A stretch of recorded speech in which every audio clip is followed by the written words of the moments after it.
Welcome back to the homestead. Good morning or good afternoon now. It is Sunday afternoon after church, and we try not to do too much outside hard work. We just kind of take it easy and do smaller projects on Sunday afternoons. Today we decided that we would take some breakfast sausage that we had cooked and a bunch of the different peppers and onions and cheese and make these little omelet setup packages. So we'll have individual servings. We have so many peppers, bell peppers, there are jalapenos, there are poblanos, tomatoes, yellow pear tomatoes, some banana peppers. So we chopped up some vegetables and we put these on two trays, filled two trays full of the chopped vegetables, including the onions and cheese. And then we're taking these and using a half cup of the vegetables and cheese mix and putting those in like a little snack bag, and a half cup of the meat, whatever meat you want, and putting that into individual packets. So all we have to do is add a couple eggs to it and we have an omelet. So we'll use those, we'll put those small bags into one large bag, keep that all together, and use these as we need them.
So she finished cubing up the ham, and we went upstairs and picked up another freezer tray of the vegetables and cheese mixture for our omelet setup packages.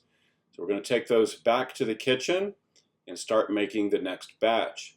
We found that after they were frozen, it just helped if we would take the parchment paper and kind of break those up a little bit.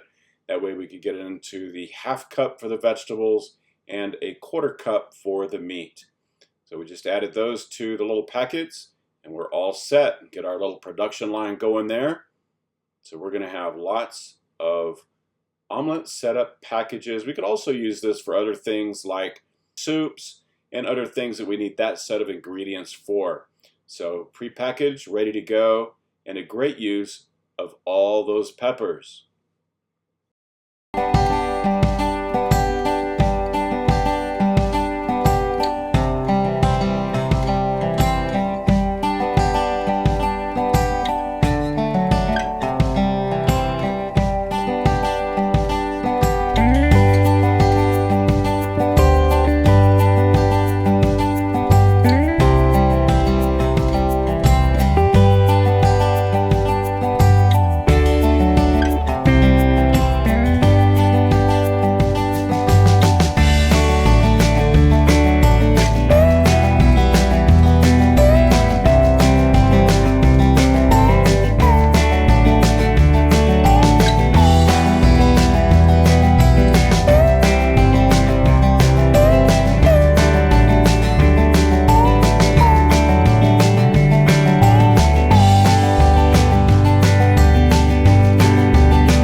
So the next morning, I decided I'm going to try one of these bad boys.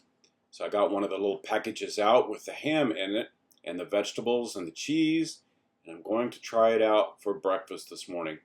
So I've got my 3 eggs from our farm. We raise our own chickens, we raise our own eggs, and all the vegetables were homegrown. So nice use of all that. So breaking those lovely eggs, getting them in, ready to cook, while my vegetables heat up and cook over there. Get that all stirred in. I've got a little bit of butter in there. I could have also used ghee. Looking good. My ingredients are there. My plate is ready. So we're going to let this cook. Get it ready to enjoy. My eggs stirred up, ready to pour in. So these omelet setups are going to be really quick, really efficient for those mornings when I need to get breakfast done and keep going.